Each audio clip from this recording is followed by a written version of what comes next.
ಈ ಸಂಸಾರ ಜಂಜಾಟವೇ ಸಾಕು ಎನ್ನುವ ಹಾಗೆ. ಏ ದೇವ್ರೆ, ಏನು ಮಾಡಿದ್ರು ತಪ್ಪು ಎನ್ನುವ ಹಾಗೆ ಹೇಳುವರಿದ್ದಾರಲ್ಲ, ಯಾಕೆ ಗೊತ್ತುಂಟ? ಕುಳಿತರೆ ತಪ್ಪು ಎನ್ನುವಂತ ಅತ್ತೆ, ನಿಂತರೆ ಯಾಕೆ ನಿಂತಿದ್ದೀಯಾ ಎಂದು ಪ್ರಶ್ನೆ ಮಾಡುವಂತ ಗಂಡ. ಈಗ ತಿರ್ಗಾಡ್ಲಿಕ್ಕಿಲ್ಲ, ಏನು ಮಾಡುವುದು?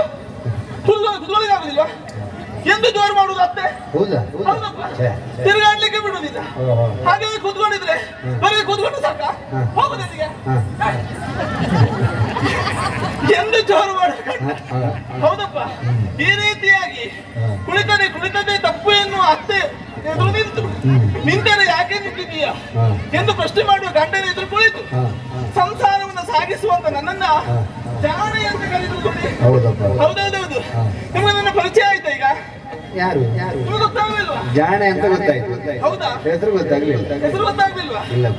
ರಜೋಭೂಮಿಯ ಪುಣ್ಯತಮ ದಂಪತಿಗಳಾಗಿರುವಂತ ವೃಷಭಾನು ಹಾಗೂ ಕುಲವತಿಯರ ಮುದ್ದಿನ ಮಗಳು ಚಂದ್ರಾವಳಿ ಎನ್ನುವ ಹಾಗೆ ಈ ರೀತಿಯಾಗಿ ಸಂಸಾರವನ್ನು ಸಾಗಿಸುವಂತ ನನ್ನನ್ನ ನೋಡಿದವರೆಲ್ಲರೂ ಹೇಳಿದ್ರು ಜಾಣೆ ಚಂದ್ರಾವಳಿ ಎನ್ನುವ ಹಾಗೆ.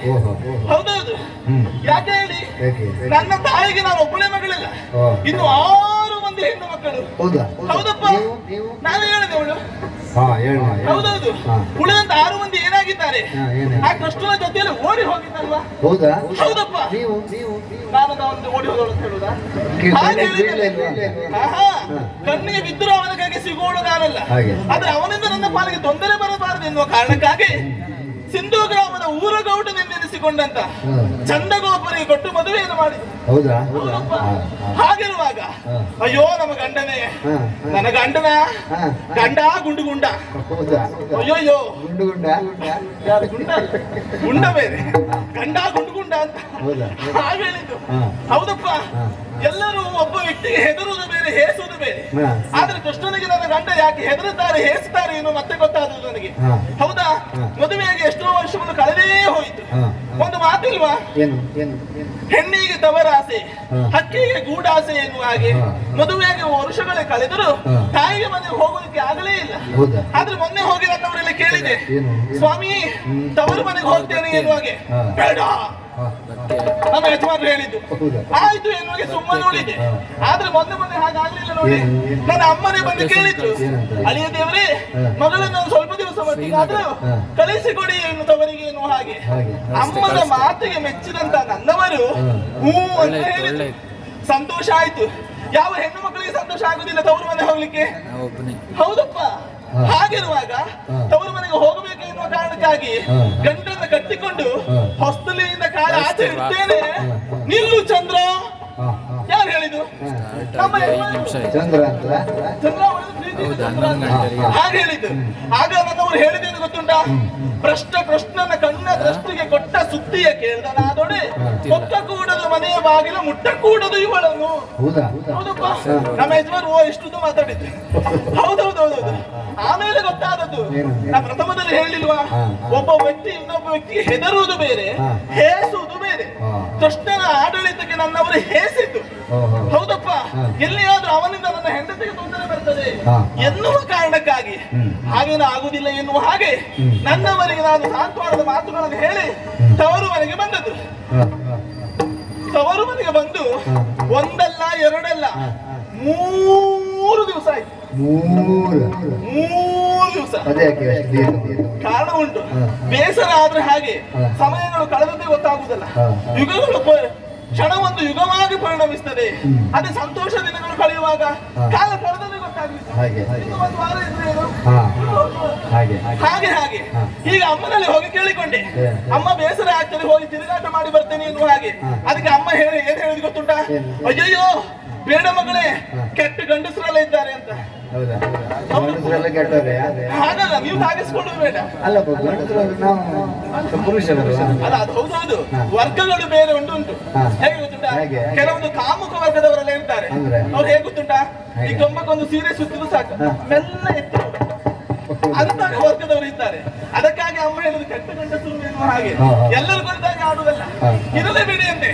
ಈಗ ನಿಮ್ಮಲ್ಲೇ ಕೇಳುವುದು ನಾನು, ಗಂಡಿನಿಂದ ಹೆಣ್ಣು ಕೆಡುವುದಾ ಇಲ್ಲ ಹೆಣ್ಣಿನಿಂದ ಗಂಡು ಕೆಡುವುದಾ?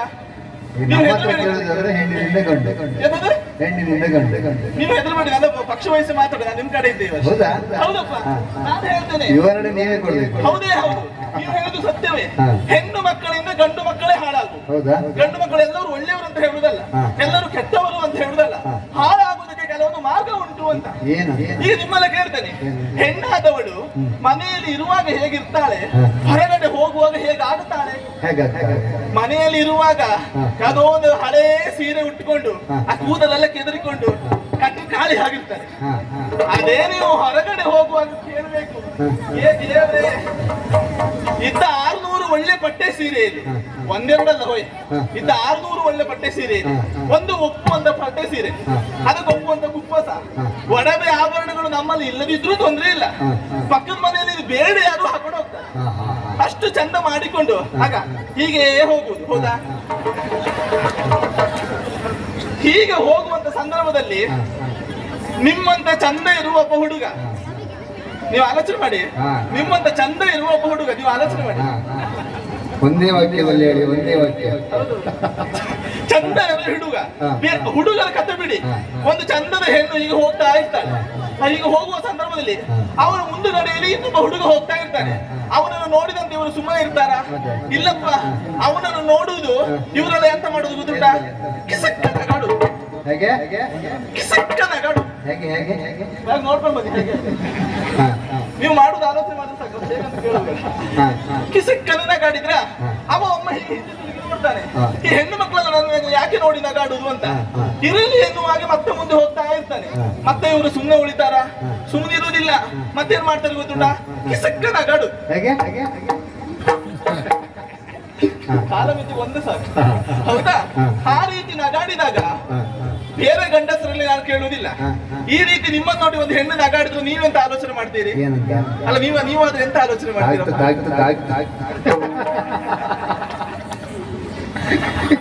ಈ ವರ್ಷ ಅಂತ ಆಗ್ತ ಅಲ್ಲ, ನೀವಾದ್ರೆ ಹಾಗೆ ಆಲೋಚನೆ ಮಾಡ್ತೀರಾ. ಹೌದಾ?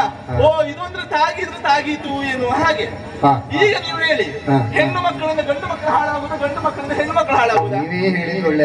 ಯಾಕೆ? ಅದೇ ಹೇಳುದು, ಹೆಣ್ಣಿನಿಂದಲೇ ಗಂಡು ಮಕ್ಕಳು ಹಾಳಾಗುದು ಅಂತ. ಹೌದಪ್ಪ. ಆದ್ರೆ ನೋಡಿದವರೆಲ್ಲ ಹೇಳ್ಬೋದು, ಚಂದ್ರಾವಳಿ ಊರಿಗೆಲ್ಲ ಪಾಠ ಮಾಡ್ತೀಯ ನೀನೇನು ಎನ್ನುವ ಹಾಗೆ. ನಾವು ಹೇಳುದು ಇಷ್ಟೇ, ತನಗಿರಲು ಅನ್ಯರ ಸಣ್ಣ ಚೇಷ್ಟೆ ಏನು ಮಾಡಬಹುದು? ಏನು ಮಾಡುವುದಿಲ್ಲ. ನಾನು ಉಟ್ಟ ಸೀರೆ ನೀರಿಗೆ ಗಟ್ಟಿ ಇರುವಾಗ ಉಳಿದರು ಮೆಟ್ಟಿ ಇಲ್ಲ ಎನ್ನುವ ಕಾರಣಕ್ಕಾಗಿ ಅಮ್ಮನಿಗೆ ಸಾಂತ್ವನದ ಮಾತುಗಳನ್ನು ಹೇಳಿದ್ದೇನೆ. ಆ ಕೃಷ್ಣ ಎಲ್ಲಿ ಅದು ಸಮಸ್ಯೆ ಮಾಡಿದ್ರೆ ಅಲ್ವಾ, ಕೃಷ್ಣ ಇವತ್ತು ಕೈಗೆ ಸಿಗ್ಲಿ, ರಟ್ಟೆ ಕೈ ಹಿಡಿದು ಕೇಳುವುದಿಲ್ವಾ? ಹೌದಪ್ಪ. ಅದಕ್ಕಾಗಿ ಹುಲ್ಲುಗಾವಲಿಗೆ ಹೊರಟು ನಿಂತಿದ್ದೇನೆ. ಸಖಿಯರನ್ನೆಲ್ಲ ಕೂಡಿಕೊಂಡು ಹುಲ್ಲುಗಾವಲಿಗೆ ಹೋಗ್ತೇನೆ.